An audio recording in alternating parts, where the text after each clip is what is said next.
Olá, pessoal. Boa noite, tudo bem com vocês?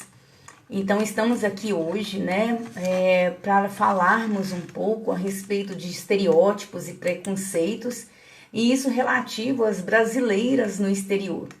E para falar dessa temática, nós teremos aqui a professora doutora Camila Craveiro, né? Então, espero que vocês entrem, né? Comecem a entrar e logo teremos a nossa convidada.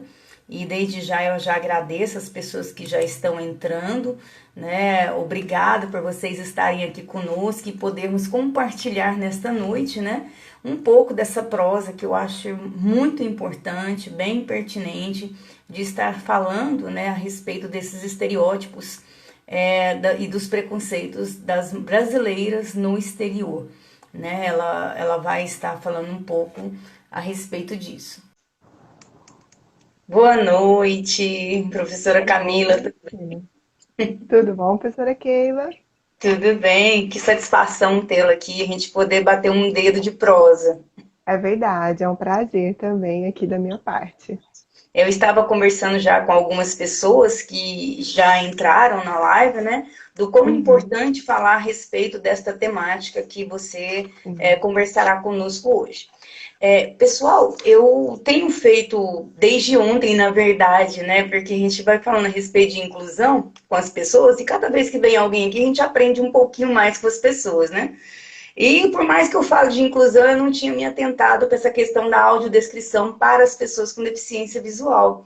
Então eu vou me autodescrever para que as pessoas que possivelmente estejam assistindo ou irão assistir depois possam visualizar, né, a partir da minha descrição, como que eu estou. Então eu sou uma mulher de estatura média, branca, tenho cabelos pretos curtos, estou usando um brinco de argola, estou usando um batom vermelho, uma blusa jeans, né, sem manga. Atrás de mim tem uma estante, algumas estantes, né, com livros, né, que é a minha pequena biblioteca, né, de alguns livros que ganhei. Então, essa é a minha audiodescrição. Se a professora Camila quiser se autodescrever também, fique à vontade. Se quiser que eu faça audiodescrição também, eu posso fazer. Pode fazer, Keila, deixo para você. Então, a professora Camila, que é a nossa convidada, é uma mulher, ela está sentada, mas acredito que ela seja alta, ela é branca, Uhum, né? Tem um cabelo liso, que chega aos ombros, ela usa óculos de grau preto, ela tem um batom vermelho de cor leve, né? Um batom mais leve, vermelho. Ela usa uma blusa de alça e atrás dela tem uma parede branca e uma porta na cor de madeira de tom bege, vamos dizer assim. Então, esse é o nosso ambiente do qual estamos falando, né, professora Camila? E para obrigada, Keila. isso, e para começar o nosso dedo de prosa, eu quero começar com um momento cultural, que é a leitura de um conto aqui da Clarice Lispector, Aprendendo a Viver, Sentir-se Útil, que eu acho que vai casar um pouco com a nossa fala. Exatamente quando eu atravessava uma fase de involuntária meditação sobre a inutilidade da minha pessoa, recebi uma carta assinada, mas só darei as iniciais. Cada vez que me encontro com a beleza de suas contribuições literárias, vejo ainda mais fortalecida minha intensa capacidade de amar, de me dar aos outros, de existir para o meu marido. Assinada HM. Não fiquei contente por você, HM, falar na beleza de minhas contribuições literárias. Primeiro, porque a palavra beleza soa como enfeite, e nunca me senti tão despojada da palavra beleza. A expressão contribuições literárias também não adorei, porque exatamente ando numa fase em que a palavra literatura me eriça o pelo como o de um gato. Mas, HM, como você me fez sentir útil ao dizer-me que sua capacidade intensa de amar ainda se fortaleceu mais. Então eu dei isso a você? Muito obrigada. Obrigada também pela adolescente que já fui e que desejava ser útil às pessoas, ao Brasil, a humanidade, e nem se encabulava de usar para si mesmas palavras tão importantes. É um poema dela, Sentir-se Útil, Clarice Lispector, Aprendendo a Viver. Então é isso, muito obrigada pelo momento. E deixo, né, agora com a nossa convidada para estar falando, né, a respeito das brasileiras no exterior, estereótipos e preconceitos. Fique à vontade, professora Camila. Obrigada, Keila. Eu espero que seja de fato uma conversa informal, tá? Quando você quiser Sim, interromper também, quiser tá colocar bom. alguma pergunta que surja aí também no chat, fique à Tá. vontade. Eu vou contar um Você pouquinho do prefere meu que deixe os percurso. comentários, então? Você prefere que deixe? Pode, para mim não atrapalha, tá? Tá bom. Uhum. A gente já está aí há 6 meses de aulas síncronas, né, remotas, e acaba se acostumando com a ferramenta. Verdade. Então, eu vou falar um pouquinho do meu percurso e o porquê da escolha desse tema que eu fui a Portugal para fazer o doutoramento. Eu sou publicitária, sou professora universitária há 15 anos, dou Se aula sinta hoje. presente, né, professora Não, Camila? imagina, fica tranquila, Perdoa. fica tranquila, é informal. Eu leciono no Centro Universitário de Goiás, Unigoiás, sou coordenadora do curso de publicidade lá. E em 2014, se não me engano, eu tive contato com uma amiga que foi para Portugal para fazer o mestrado. Até então, não passava pela minha cabeça ainda a vontade de fazer o doutorado. Eu fiz o mestrado muito cedo, saí da graduação, fui direto para o mestrado. E aí, é claro que isso teve prós e contras, mas no meu fiel da balança eu achei que foram mais contras. E eu precisava de uma maturidade, tanto intelectual quanto de mercado. E eu fiquei esperando isso acontecer. Eu esperei quase 10 anos, na verdade, porque outras demandas surgem, né? E aquilo não estava mesmo no meu radar. Quando essa amiga interrompeu o mestrado, né, na metade, e ela foi me relatar o porquê, aquilo me acendeu o desejo de investigar aquele fenômeno. Então, era uma mulher branca, loira, inclusive, que tem até a cidadania também italiana, e na faixa dos 40 anos, já era professora aqui no Brasil, da área de marketing, e ela falou que ela simplesmente não conseguiu suportar a maneira com que ela era tratada, especialmente dentro da universidade durante o mestrado. E foi me contar dessa coisa da brasileira ser racializada e sexualizada, em alguns contextos, e eu fico realmente surpresa disso acontecer ainda dentro da universidade, que devia ser o espaço da diversidade, da promoção da empatia, da alteridade, né, de ver a diferença como algo positivo e não ser rechaçado. E ela disse coisas do tipo, em uma aula sobre, acho que marketing, promoção de vendas, que o professor foi dar um exemplo de uma promoção de vendas que não tinha corrido tão bem, porque houve algum tipo de maquiagem ali do sorteio. E aí ele volta para ela e refere que ela devia estar acostumada com isso, porque brasileiro faz muito dessas coisas, né? Ilegais e tal. E aí ela simplesmente falou, olha, eu não consigo, eu estou sozinha aqui, é uma cidade muito pequena, eu não consigo fazer amizades ou ter algum estreitamento de laços mais profundos e eu vou embora. E aí eu me percebi ainda comprando aquela ideia de Portugal como país irmão, né? Uhum. Que é o que às vezes a gente vê repercutir na mídia aqui. Sim. Como a gente sabe, né, que a sociedade e a nossa realidade ela é construída discursivamente, o tipo de discurso hegemônico que chegava até mim era esse. Em Portugal, nosso país irmão, e havia até uma certa também desvalorização, as pessoas quando falavam que iam para a Europa nunca era Portugal, né? Era Itália, França, até Espanha, mas não se referiam muito a Portugal.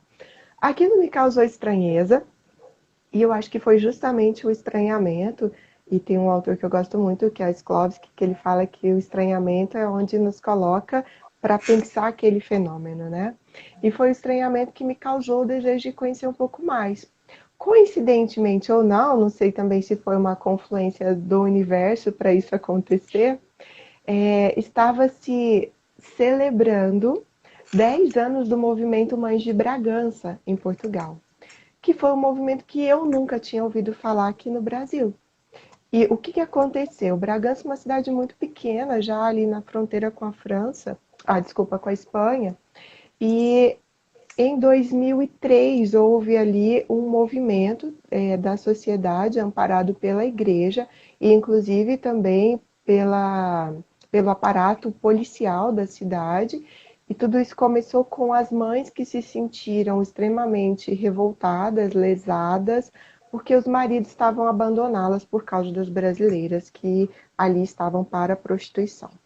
Então elas conseguiram expulsar essas brasileiras, fechar algumas casas de alterne, né, que é o nome das casas lá, que se dedicam ao comércio e ao mercado sexual.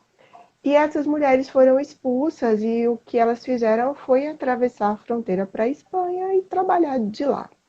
Só que a economia de Bragança sentiu.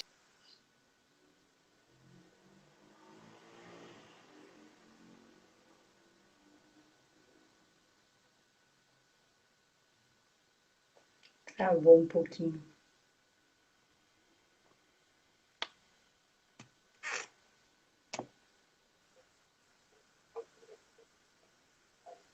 Dessa expulsão das brasileiras. Acontece que em 2003, quando esse movimento ganhou forma, ele se espalhou pela Europa por meio das mídias, principalmente da revista Time, que teve como capa justamente isso, e as imagens que foram mediatizadas eram imagens extremamente ruins para as brasileiras, porque colocavam mesmo mulheres com pouca roupa na frente daquele que é o símbolo de Bragança, que é o castelo, e às vezes, muitas das vezes não aparecia o rosto, era só a bunda da mulher, e isso correu à Europa. Então, não é que não houvesse antes uma associação da brasileira com a hipersexualização e na ponta disso tudo com a prostituição, mas é que a partir desse momento essa imagem foi consolidada. E aí, quando eu fui começar a estudar sobre isso e ver também esse movimento, li alguns autores portugueses que escrevem sobre isso, inclusive o sociólogo José Paes tem muita coisa escrita a respeito. No mesmo ano, em 2014, teve um movimento em Coimbra, na Universidade de Coimbra, que era contra a xenofobia. Então, era um movimento para a eleição do DCE, né, do Diretório Central dos Estudantes, e eles utilizaram o mote da xenofobia e colocaram vários estudantes que já se sentiram discriminados segurando cartazes com frases que lhes foram proferidas. E quase todas as frases que se referiam a estudantes brasileiras eram frases que as colocavam no lugar de serem fáceis, serem mulheres disponíveis sexualmente, ou que ali estavam também para poder conseguir um casamento e uma cidadania europeia. Então, tudo aquilo foi me despertando e, ao mesmo tempo, criando um arcabouço teórico de um fenômeno e de aparecer uma questão, problema que, para mim, antes não era visível, não era, era totalmente invisibilizado. Então, foi por algo que eu posso dizer do senso comum que me despertou a ideia de uma pesquisa, uma investigação no âmbito do doutoramento. E aí, a partir disso, eu fiz um projeto e fui selecionada pela CAPES para poder fazer o doutorado pleno lá em Portugal. E eu passei 3 anos lá, de 2015 a 2018, investigando justamente esse fenômeno, de quais são os estereótipos e as situações vividas pelas brasileiras em face das portuguesas, principalmente, elas quase sempre se referiam às mulheres portuguesas e, em alguns casos mais específicos, aos homens portugueses, quando tinha a ver com a questão da hipersexualização. Então, basicamente, foi esse o percurso para chegar até lá, né? Começar a desenvolver o trabalho. O que algumas pessoas perguntam, você sofreu algum tipo de preconceito, de discriminação? Sofri.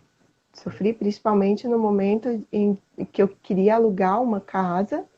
E como eu fui sozinha primeiro, meu marido só pôde ir 2 meses depois, eu simplesmente não conseguia. Eu ligava às pessoas, até imobiliárias, já diziam que tinha sido alugada, Algumas vezes marcavam e depois desmarcava bem em cima da hora. Então, estava realmente complicado. E em duas situações pontuais, os portugueses são bastante frontais, né, como eles gostam de dizer, eles são diretos. Eu ouvi da imobiliária que o proprietário do imóvel não alugava para brasileiros nem angolanos. E aí você fica, poxa, mas agora eu vou para onde, né? Eu estou aqui, eu sou estudante, eu ganho uma bolsa do governo brasileiro, eu não estou aqui para roubar o emprego de ninguém. Eu estou aqui dentro do âmbito da universidade, da investigação, e mesmo assim nada disso era relevante, porque eu não chegava a ter a oportunidade de me apresentar. E isso é a grande armadilha dos estereótipos, né? O estereótipo, ele é reducionista. Ele não é sempre negativo, existem sim estereótipos positivos, mas ele é reducionista e ele te coloca em certas categorias que você fica amarrada a elas. Então, eu costumo comentar em debates ou com meus alunos também que eu não sabia o significado de ser brasileira até viver em Portugal. Eu já tinha ido à Europa algumas vezes como turista, sempre fui muito bem tratada, mas o que acontece é que normalmente eu não usava a minha língua. Eu falava em inglês, eu falava em espanhol. E no momento que você está em Portugal e você fala a língua portuguesa, o seu sotaque já te categoriza, é brasileira. E com isso vem todo o estereótipo da brasilidade, que é o estereótipo que eu comecei a pesquisar e cheguei até ele também por causa de uma tese, que é do Machado, e ele fala que nós brasileiros somos categorizados basicamente sob 4 adjetivos: da submissão, da simpatia, da alegria e da hipersexualidade. Então, basicamente, quando se fala em brasileiro ou brasileira, é isso que vem à mente, é sobre esse recorte que a gente é visto, que a gente é entendido. Professora, não sei, se quiser me interromper, se quiser alguma Não, pergunta, pode alguma continuar. coisa. Porque assim, vou esperar você esboçar toda a sua pesquisa e depois eu faço algumas perguntas que o pessoal me enviou, tá? Para você completar o seu raciocínio, tá? E aí o que eu fui perceber é que não é todo mundo que passa pelas mesmas experiências, né? E isso é lógico, assim.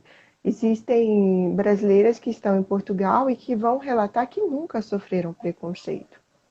Mas, quando a gente pensa dentro do paradigma da interseccionalidade, que é aquele sobre o qual eu fiz a pesquisa, e foi uma pesquisa de histórias de vida, então eu fui atrás dessa técnica em específica de pesquisa, porque ela me interessa a partir do momento em que eu a considero extremamente feminista, por dar voz àquelas que normalmente não têm voz, principalmente dentro da academia. Então, ela é inclusiva, ela é democrática, ela é política. E eu acredito nas histórias de vida como um instrumento de gerar a empatia, de trabalhar a empatia. Então, eu fiz 20 histórias de vida com mulheres brasileiras espalhadas no território português, então, desde o Algarve até o norte, em Braga, que foi a cidade em que eu morei primeiro. E dentro dessas histórias de vida, para mim ficou muito claro que as categorias identitárias sob as quais nós estamos representadas, elas fazem toda a diferença no momento de integração à sociedade acolhida. Ah, como assim? É preciso identificar quem é essa migrante que está falando. Qual é a raça dela? A gente não pode falar em raça, né? Não é um conceito cientificamente válido, mas ele permanece por causa do racismo. Então, qual seria a raça, a cor ou a etnia? Qual é a idade dessa mulher? E, principalmente, qual é a classe social em que ela está?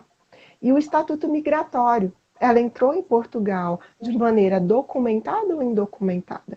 A gente também não fala em migrante legal ou ilegal, porque ninguém é ilegal. Mas ela chegou ali com os documentos ou não? Então, é na confluência dessas questões identitárias que a gente vai perceber que essa migrante tem uma capacidade maior ou menor de agência. O que é agência?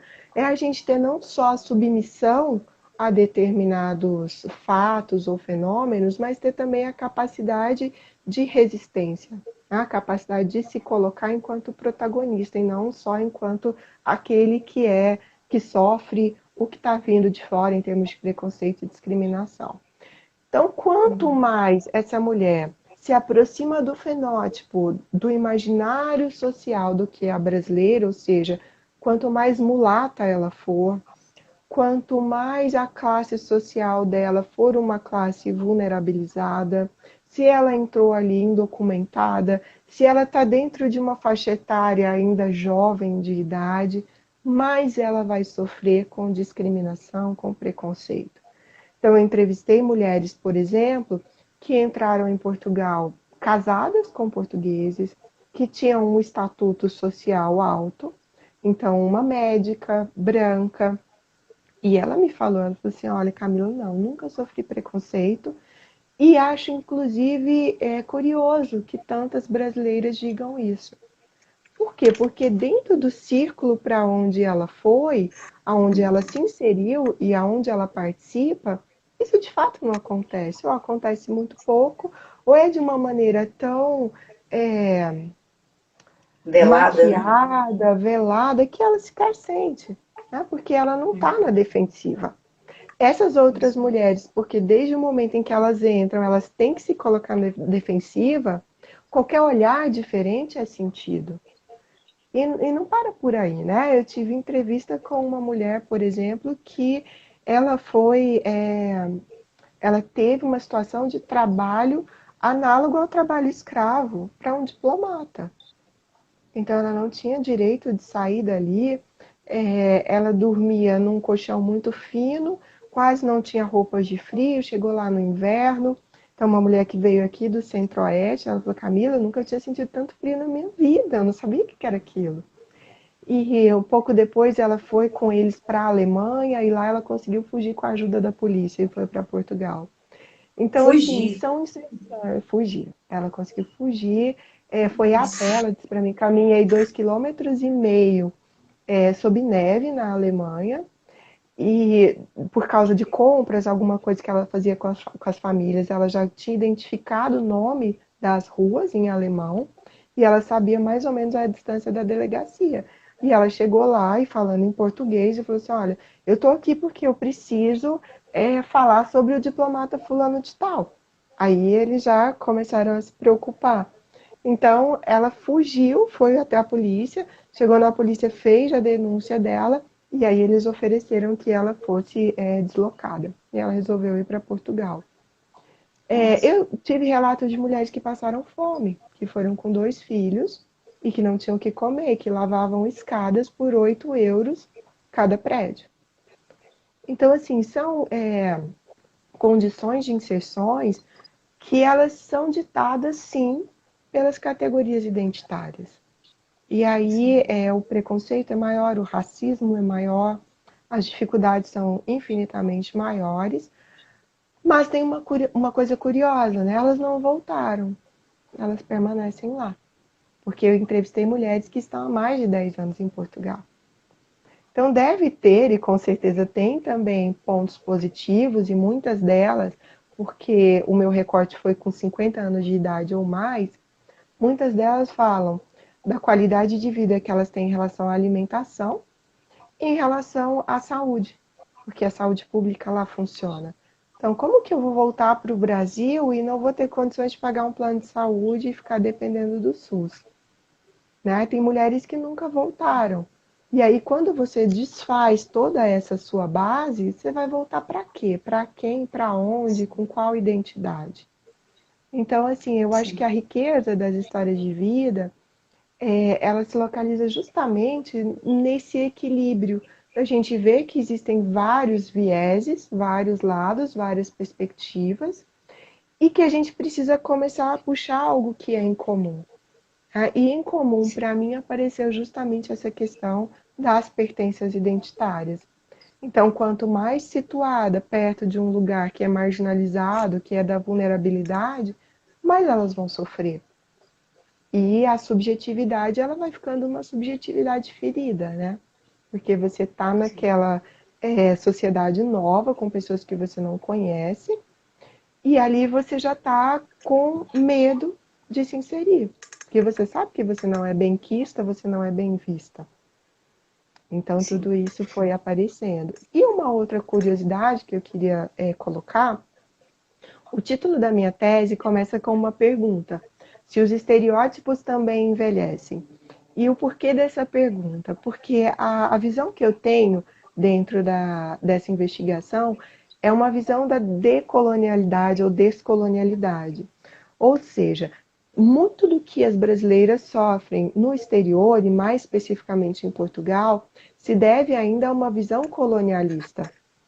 Porque quando a gente pega na historiografia brasileira e portuguesa, a gente vai ver que desde que o Brasil começou a ser colonizado, ainda ali no século XVI, século XV, século XVI, as mulheres que aqui estavam já eram consideradas mulheres fáceis, mulheres erradas, porque foram essas que vieram do reino para cá.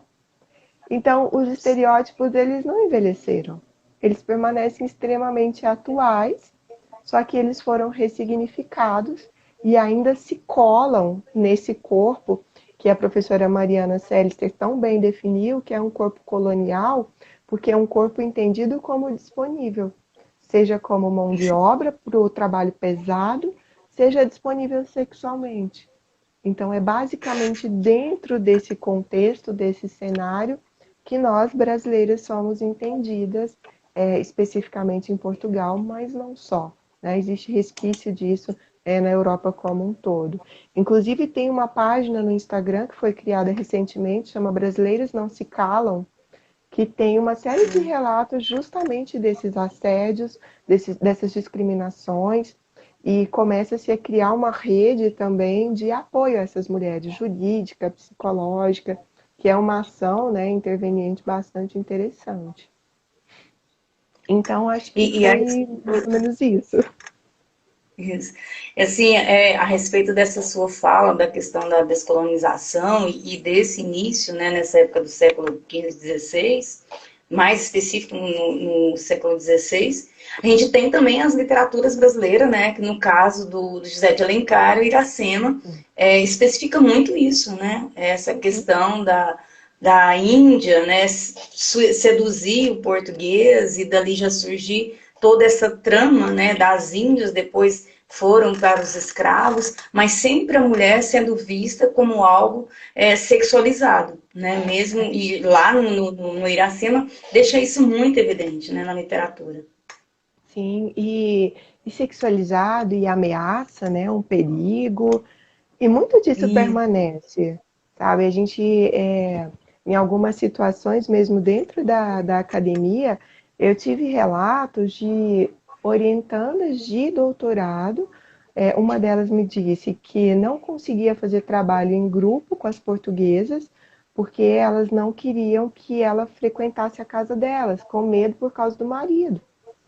E a meu outra, a Deus. própria orientadora chegou a perguntar para ela num determinado momento se ela não estava ali só procurando marido. Então ela saiu do Que Brasil, foi poder lá de para sedução é estudar. esse que parece Nossa, eu que, acho que a gente é uma coisa. né, parecendo feiticeira, né? Aquelas assim que chegam, Exatamente. já vão enfeitiçando os pobres, coitados, né? É. Aqueles, São né, tão indefesos, assim, né? vulneráveis, né? É. Que estão ali, coitados, né?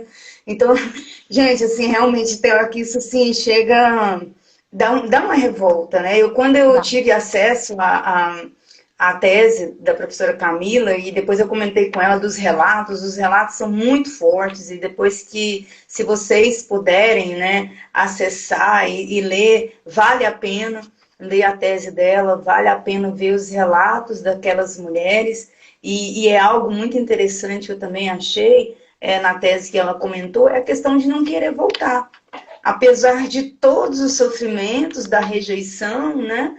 Mas quer dizer, a situação brasileira, o contexto econômico brasileiro, né, toda a questão de políticas públicas, elas Uhum. preferem, às vezes, ser ferida nisto do que viver sobre essas questões brasileiras envoltas da política, da economia, né, e da falta de trabalho. Não é isso, É. professora Camila? Basicamente isso. Quando você coloca na balança segurança pública, né? Isso é muito falado, porque Portugal ainda é um país que tem muito espaço público gratuito que as pessoas aproveitam e que você sai sem medo, né? Não tem essa Sim. preocupação que existe aqui. Uma das mulheres, eu me lembro que ela falou assim, quando eu vou ao Brasil, eu tenho que me reacostumar a andar olhando para trás, sabe, para ver o que está acontecendo. Então, isso é doentio, eu não faço isso em Portugal. Então, quando você Anda pesa despreocupada, né? ter, anda despreocupado, e quando você pesa ter um sistema público de saúde que funciona, ter essa segurança, ter uma alimentação muito melhor e mais barata do que a gente faz aqui no Brasil, e principalmente, Keila, ter desfeito aqui toda a base, né? A base profissional, a base familiar, a base de amigos. Então você começa a questionar, voltar para quem? Voltar para quê? E aí eu acho que é nesse pesar que elas entendem que ainda é melhor permanecer ali sim. E outra, o tempo com essa questão das subjetividades feridas cria uma casca, né? Ninguém vai sentir mais como da primeira vez. Então você já tem resposta, você já tem muito mais resistência e você já não se dói tanto com coisas que aconteceram no início, quando você estava ali de uma maneira mais vulnerável, mais indefesa, que seja. Com certeza, a gente acaba começando a acostumar, né? Que nós somos um ser assim, tão flexível, né? A gente vai É, se habituando com certas coisas e a nossa mente, né? Ela vai se adaptando a certas situações. Pessoal que está aqui conosco, se vocês quiserem comentar e fazer perguntas, eu já tenho algumas perguntas aqui, professora Camila, mas vocês fiquem à vontade para participar conosco, tá? É uma prosa, é uma conversa, é uma interação. E é muito bom quando vocês participam e pontuam também a opinião de vocês. Professora Camila, assim, essas lives geralmente tem algumas pessoas que participam às vezes ao vivo, depois assistem e me mandam perguntas no privado, porque às vezes são pessoas simples que não compreendem alguns termos. sim. E eu queria que você esclarecesse assim só um pouco mais o que é interseccionalidade. É Que você... um modelo, né, de análise, de você pensar determinado fenômeno, identificando quais são as categorias de pertencimento daquele grupo ou mais especificamente de uma pessoa. Então, é a gente tentar sair do generalismo e individualizar para poder entender melhor. Então, eu preciso entender aquela pessoa que está falando é um homem ou uma mulher? É uma mulher branca, uma mulher negra, uma mulher indígena? Ah, é uma mulher negra. Essa mulher negra, qual que é o status social dela na sociedade? Ah, é uma mulher negra, mas é uma atriz. É uma mulher negra, mas é uma mulher de comunidade, é uma mulher da periferia. Então, quando a gente começa a entender essas categorias, a gente pode, de fato, começar a pensar nas subjetividades dessas pessoas de uma maneira mais particular e entender por que, que elas reproduzem alguns discursos, entender por que, que elas se comportam de certa maneira. Então, é buscar mesmo essas pertenças de identidade, porque quando eu falo, eu sou uma mulher cis, branca, de 40 anos, eu estou me colocando dentro de algumas pertenças, né? Então, essa é a minha identidade social. E fazendo isso, a gente consegue, de fato, entender melhor a subjetividade, compreender melhor quem é aquele grupo ou quem é aquela pessoa. Sim, muito bom. É só para que o pessoal entenda, né, a Sim, partir da claro. sua, do seu olhar. Tem uma pergunta que uma pessoa nos enviou, que é uma pergunta simples, mas eu acredito que ela seja muito importante para a nossa compreensão de uma forma geral. Uhum. Como nasce um estereótipo? Porque como eu acredito que é pelo tema, né? Então ele pergunta, Sim. como nasce um estereótipo?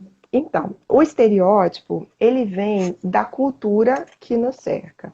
Então, por exemplo, a gente não nasce sendo preconceituoso, a gente aprende isso na infância, né? Com os modelos que a gente tem, com a cultura que nos cerca. Então, se eu falar para você, eu tenho um filho de 2 anos, se eu falar para você que para o meu filho é todo mundo igual, seja brasileiro, seja boliviano, seja português, seja italiano, Só que a cultura, e principalmente o que a gente conhece discursivamente, grande parte disso a gente conhece por causa da mídia, vai nos dando algumas imagens, alguns pensamentos que eles vão se formando e a partir daí os estereótipos se cristalizam. Por quê? Porque não tem como a gente conhecer tudo, porque existe uma infinitude de coisas para se conhecer. Então, várias vezes a gente recorre aos estereótipos, que são imagens prontas, porque alguma pessoa nos falou, porque alguém dentro de uma instituição que para nós é valiosa, por exemplo, a igreja, a escola, repetiu isso, reproduziu isso, e aí a gente começa a incorporar e também a reproduzir. Né? Se a gente pensar que existe aí uma infinitude de coisas, que a gente nunca vai dar conta de conhecer tudo, e aí a gente vem Sim. reproduzindo várias coisas via estereótipo, porque o estereótipo é uma maneira de filtrar o conhecimento e de reduzir, de generalizar. Né? Então, Sim. se me perguntarem o que você conhece sobre os chineses, muito pouco. Conheço basicamente o que é veiculado na mídia. Ah, então o que está na mídia são estereótipos? Na maior parte das vezes, sim. Agora, para eu desconstruir isso, eu tenho que estar aberta. Muitas vezes eu tenho que ir a campo, tenho que conversar com aquelas pessoas para realmente conhecer. Só que a gente não tem nem tempo, né? Muitas vezes não tem dinheiro, não tem capacidade para fazer isso. E aí a gente recorre aos estereótipos. Então, quando eu falo que o estereótipo da brasileira como prostituta, em grande parte, ele é reproduzido midiaticamente, é porque, por exemplo, em Portugal, a novela que fez mais sucesso até hoje é Gabriela. E eles entendem, principalmente as mulheres, entendem o comportamento da Gabriela como um comportamento que é imoral, como ela sendo uma mulher fácil. E aí, fomos nós que exportamos isso para lá? Foi. Então a gente nem pode colocar a responsabilidade toda por aquele estereótipo no país para o qual a gente está indo, porque muita coisa veio do Brasil. As propagandas do Sim. Ministério do Turismo nos anos 80 e 90 eram propagandas extremamente sexualizadas. Então, era basicamente mulheres, biquíni fio dental na praia, e isso rodava o mundo inteiro. Não por outra razão, a gente ainda tem destino de turismo sexual muito forte no Brasil. O Nordeste brasileiro ainda sofre muito com isso. Então, várias dessas imagens Uhum. também nós que criamos, né? Principalmente crianças, né? Tem muitas crianças que são, né, exploradas sexualmente no Sim. norte e nordeste do nosso país. Assim, mais lá, né? Não que outros lugares não tenham, Não né? tenha, Que eu né? até estava lendo um livro de violência sexual contra crianças e teve um ano, agora eu não recordo o ano, se foi 2018 ou 2017, que aqui em Goiânia foi o mais alto índice de exploração de crianças e jovens, né, sexualmente falando. Então, assim, isso é um terror, né? Pensar isso numa época dessa, né? Como hoje, com tanta informação, dizendo que às vezes a gente está muito mais esclarecido, e eu não sei até que ponto isso é verdade, né? Mas, É. enfim. Tem uma pergunta que uma pessoa nos enviou, que ela fala assim: o sonho de brasileiras no exterior se transforma em um pesadelo cotidiano de assédio e medo? Então, eu vou voltar de novo na questão das categorias, né, identitárias. Para algumas mulheres, sim. Para a maioria, não sei. Não consigo mensurar isso.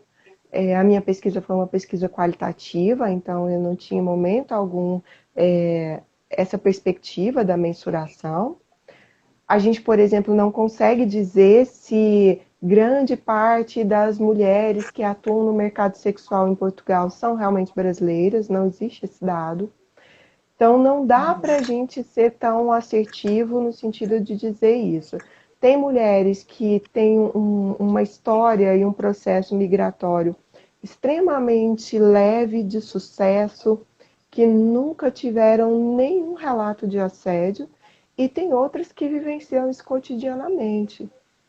E aí, de novo, né? Depende de onde essa mulher está falando, de quem é essa mulher, de quais são as vulnerabilidades que ela traz sendo uma mulher de cor ou não, sendo uma mulher pobre, sendo uma mulher que entrou naquele país sem documento, porque aí você tem uma série de possibilidades de acesso. Eu entrevistei uma senhora que ela foi para Portugal já mais velha, nos seus 40, quase 50 anos. E ela foi indocumentada e ela passou 5 anos trabalhava diariamente no serviço de restauração, né, na alimentação em restaurantes. E toda vez que tinha batida policial ou do serviço de fronteira, ela tinha que se esconder. Então ela conta que ela se escondia atrás da geladeira. E não é isso que é o pior, não é só esse medo, né, de ser deportada, mas é o fato de você trabalhar 5 anos sem nenhum direito.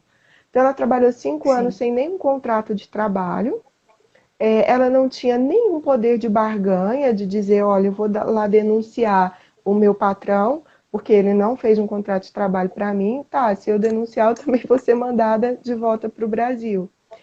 E uma coisa que é muito interessante da história de vida é que, como trabalha com a memória, muitas vezes, quando elas estão relatando o fato, é que aquele fato ganha um outro significado.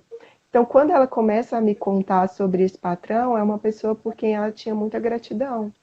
Então, ela fala, olha, eu sou muito grata a ele, porque foi por meio desse trabalho que eu consegui alugar um quarto, que eu tinha como sobreviver aqui.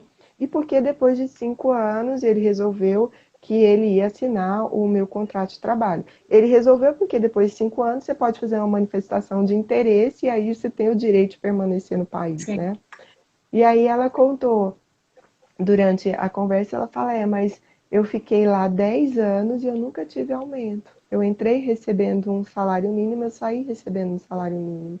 E a única vez que ela pediu um dia de semana de folga, porque normalmente ela folgava aos domingos, que era o dia que o restaurante fechava, ele falou assim para ela, tudo bem, desde que você pague outra pessoa para o seu lugar. E aí, quando ela contou isso, caiu a ficha dela para mim. Ela falou assim, mas ele não era tão legal assim, né? E aí você só ouve, né? Porque na qualidade de investigadora, não, não era, né?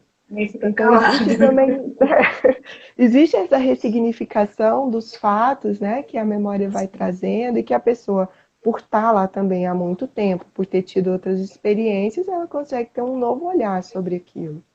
Então ela entendeu, ela foi sim explorada, né? Durante muito tempo. Porque a necessidade às vezes não cega, né? Porque diante da A dificuldade e sobrevivência, necessidade, né, você que isso, você fica cego. Você às vezes você nem quer ver também, né? Muitas vezes nós não queremos ver, preferimos, né, pensar do jeito que ela pensava, que ele é bom, que está me ajudando, uhum, pago meu aluguel, alimento meus filhos, e é. aquelas coisas todas que seriam tipo os benefícios, né? E uma Uhum. pessoa fala assim, pode falar, Sim, não pode pode dizer. falar. Ah, Não, não. tem uma pessoa que fala assim, ser brasileira no exterior não tem nada a ver com ser brasileiro no exterior. Esta afirmação procede? Procede, procede. Tem muita diferença em relação ao gênero, né? Uma E palavrinha aí eu só não vou. diferente. Né, você muda ali só o finalzinho. Mas eu não vou dizer também que ser brasileiro no exterior seja muito fácil. O estereótipo que é muito relacionado ao homem brasileiro em Portugal é justamente aquele que é malandro, que é bandido, que você tem que olhar com desconfiança. Então, enquanto isso não se repete para as mulheres, isso se aplica aos homens.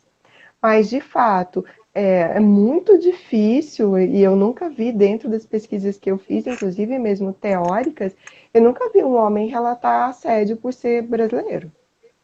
Né? Não sei Sim. se dentro de comunidades específicas, professora, mas de dentro da comunidade LGBT? Não sei. Tá? Eu estou falando dentro daquilo que eu pesquisei, a grosso modo, pensando só o gênero, né? Não pensando sexualidade. A questão da hipersexualização, ela não faz sentido para o homem. Para o homem, né? É Uhum. muito interessante isso, né? Uma letrinha, mas que faz toda a diferença na vida, né, da pessoa, na questão do gênero. Tem uma Uhum. pessoa que ela manda, mas eu acho que é só um comentário mesmo, que ela quis deixar registrado. porque não veio para mim, eu não vi isso como uma pergunta, mas talvez você interprete como. Para Beatriz Padilha, doutora em Sociologia, professora da Universidade do Sul da Flórida e especialista em imigração e gênero, as mulheres brasileiras muitas vezes são vistas e tratadas como sendo totalmente disponíveis para os homens no exterior. Alguns homens, e eu acho isso muito forte, alguns homens nem sequer consideram que as mulheres brasileiras não lhes pertencem. Então, é um sentido de pertença, né? De Volta pertencimento. naquilo que a gente conversou anteriormente, né? É uma visão ainda colonialista, de que os nossos corpos são corpos disponíveis. Então, se está disponível, é para usar, né? E eu não tenho nem que pedir. Eu lembro de uma mulher, ela falou para mim, foi muito engraçada, uma mulher de 52 anos, ela disse, Camila, é incrível, porque ela é solteira, quando eu saio, eu não sou uma mulher jovenzinha mais, quando eu saio, a impressão que eu tenho quando o português percebe que eu sou brasileira, é que de encostar em mim, eu já tô quase tendo um orgasmo. Sabe? Aquela Pois coisa é, assim, você tá pronta para aquilo. E aquele corpo realmente é disponível e pertence. Então, quando a gente fala na questão do gênero, é muito mais difícil para a mulher, porque isso envolve sim. de fato o corpo físico, né? E aí qualquer agressão, um assédio sexual, isso é muito pesado. E esse tipo de vivência não se aplica de fato ao homem brasileiro lá, pelo menos. Sim. A professora Camila, ela também ela faz alguns podcasts, não é isso? É, isso Você tem um mesmo. canal? É o Meia E Taça. aí, isso. Eu E aí eu faço com a quero que, professora assim, você... Luciana Serenini também, é uma colega E, minha amiga do coração, e a gente discute muito esses temas relacionados à comunicação, a gênero, fala um pouco de mercado também, de marketing, e discutimos inclusive no último podcast sobre prostituição e o debate que está tendo em Portugal da legalização dos direitos, né, isso. Aí eu sexuais das queria que você trabalhadoras. falasse um pouquinho o que que é isso, podcast, como que funciona, qual o nome, né, lá já colocou aí, minha taça é ótimo, já tem uma seguidora Ah, aí. essa aqui é a minha amiga, Ana Guizete, não vale. Então, o podcast é uma mídia mais ou menos nova, né, no Brasil, não é tão recente assim, mas ela ganha muita força, principalmente a partir do momento em que o Spotify começa a abrigar esse conteúdo. Tem muita gente que fala que é um descendente direto da rádio, porque é basicamente áudio, né? Em algumas situações você pode fazer uma live e transformar também em um podcast, não tem nenhum problema. Mas a ideia mesmo pelo menos do Meia Taça, foi que a gente tivesse encontros informais, tomando um vinho, e que ali a gente discutisse temas que nos interessam e que pelo próprio contexto político do Brasil são temas que eles não estão tendo uma grande abertura, né?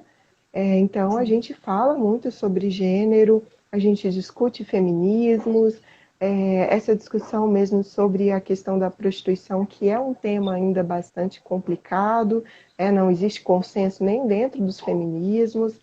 E só que a gente foi também é, atrapalhado, né, pela questão da pandemia. Agora estamos fazendo virtual, à distância. Mas a ideia mesmo é que a gente se encontrasse uma vez por semana, abrisse um vinho e fizesse essas gravações. Mas espero que em breve a gente consiga retomar o formato original. E o meia taça é isso, né? Um pouquinho de vinho, então uma meia taça de vinho e meia taça que lembra sutiã, então volta a questão do feminino.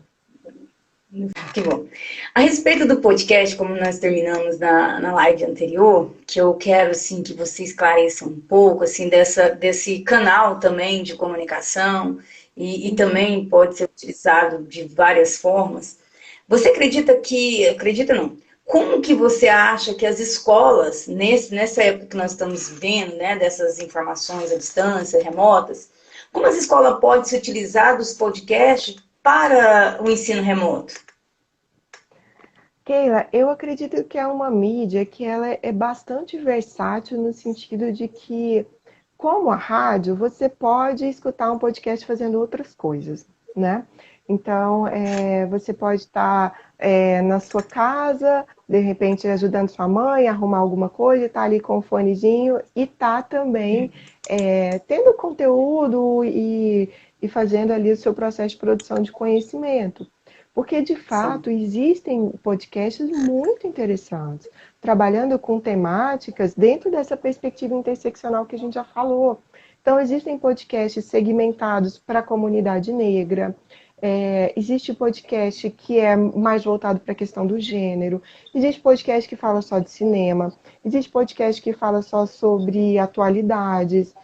E a gente tem, né, essas pessoas mais amadoras, como eu, como a professora Luciana, que é a minha parceira, como você tem podcasts aí dos grandes veículos, como a Globo News, é, a gente tem também o Mamilos, que é um podcast já antigo, que vai tratar também sobre a questão do feminismo. E aí eu vou te dizer como que eu utilizo isso dentro de uma disciplina minha. Eu trabalho com Uhum. uma disciplina que chama Mídia e Cultura. E a gente aborda alguns temas que são espinhosos, né? Então a gente fala sobre mídia e racismo, a gente fala sobre mídia e a questão LGBT, a gente fala sobre mídia e classe social. Então, sempre como isso é retratado dentro da mídia, quais são os discursos hegemônicos dentro da mídia. E aí, para além do artigo científico, que é indicado para cada aula, eu coloco a indicação de uma série ou um filme e um podcast. Então, os alunos Ah, precisam legal. ter essas três visões para que a gente consiga também ver qual que é a aplicabilidade da teoria e dos conceitos teóricos discutidos aqui no artigo, que é uma produção científica, como que isso repercute em produtos midiáticos diferentes, seja um filme, seja uma série e também num podcast. Então, eu acho que é importante, é uma mídia para você fazer, ela é muito barata, quase não tem custo, e é democratizadora, né? Então, pensar também esse lado, que qualquer um pode sentar e começar o seu podcast, se isso vai ter sucesso, se isso vai ter engajamento, se isso vai ter reverberação, é outra coisa. O meu, por Sim. exemplo, a gente não fica medindo por aí. Né? É muito mais um espaço que a gente buscou para falar de temas que nos interessam e que não estão sendo, no momento atual, bem aceitos, né, no Brasil, ou a gente já não tem tanta possibilidade de fala, do que para ficar mensurando quantas pessoas entraram, quem entrou, quem não entrou. Então, não é muito por aí. Mas eu acredito nesse potencial da ferramenta, porque É, quando você começa a segmentar, você vai ter conteúdos muito específicos e interessantes. eu questiono porque, assim, a rede pública estadual, ela tem trazido um adoecimento, né, para os professores, né? Os professores têm, alguns professores têm dado aula para 180 alunos em uma única sala do Meet. Isso é muita coisa, né? É. Fora relatórios que eles têm que fazer no outro dia, deram aula hoje, planejaram aula, ainda tem que fazer. E aí, então, eu perguntei a respeito do podcast justamente como um suporte a mais para esse professor, né, para vir como um complemento daquele conteúdo que às vezes ele está ministrando em sala de aula, sabe? Porque a gente tem que, de Uhum. alguma forma, tentar ajudar esses professores do ensino básico, porque eles estão adoecendo, sabe? Sim. Sem ter alternativas para auxiliar nesse ensino. Olha, eu acredito muito, sabe, nessa ferramenta e no conteúdo que existe de qualidade em vários desses canais. É, eu estava me lembrando aqui, conforme você foi falando, eu lecionei uma disciplina em conjunto com outras professoras no mestrado da UFG e acabei descobrindo um podcast que é o primeiro podcast feito para os povos indígenas e os povos da floresta. Então, Legal. falando uma linguagem totalmente deles, trazendo as notícias do dia, mas de uma maneira com que eles consigam compreender. Então, tirando todo essa coisa rebuscada de uma fala jornalística que de repente para eles não vai impactar, porque simplesmente eles não vão decodificar. Então, existem iniciativas que são muito valiosas e Sim. só tem a agregar. Tá? Você conseguir fazer essa pesquisa e linkar com o tema da sua aula e também te dar esse momento de descanso, porque a aula remota, síncrona, ela exige muito da gente, ela é muito cansativa. É muito Isso mais é do que a presencial. É o que todo mundo tem muito. sentido. E não só para nós, mas para quem está do lado de lá, né? Para os alunos. Então, saber mesclar isso com conteúdos midiáticos que vão ilustrar, que vão reforçar, ou que vão detalhar aquilo que você está trabalhando, eu acho que todo mundo tem a ganhar. É verdade, eu também acho. Porque o ensino síncrono realmente é muito cansativo, não só para nós que estamos dando aula, mas também para o pessoal, né? Eles também cansam, né? Cansa o corpo Sim, físico, a saúde e sim. vários temas, né? Então, assim, professora Camila, eu só queria fazer esse breve momento a respeito do seu podcast, que eu acho que é válido a gente estar falando, né? Disso que você desenvolve também a respeito, né, das mulheres, a respeito do feminismo de uma forma geral, Uhum. e te agradecer, né, por ter vindo aqui, porque desde que eu Imagina. tive contato com a sua tese, eu achei muito impressionante e eu tive a impressão que tínhamos que falar a respeito disso de alguma forma, né, e divulgar essa produção para que as pessoas comecem a perceber, né, dessa discriminação, dessa situação que as brasileiras passam lá na Europa, não só em Portugal, mas a sua pesquisa foi em Portugal, né?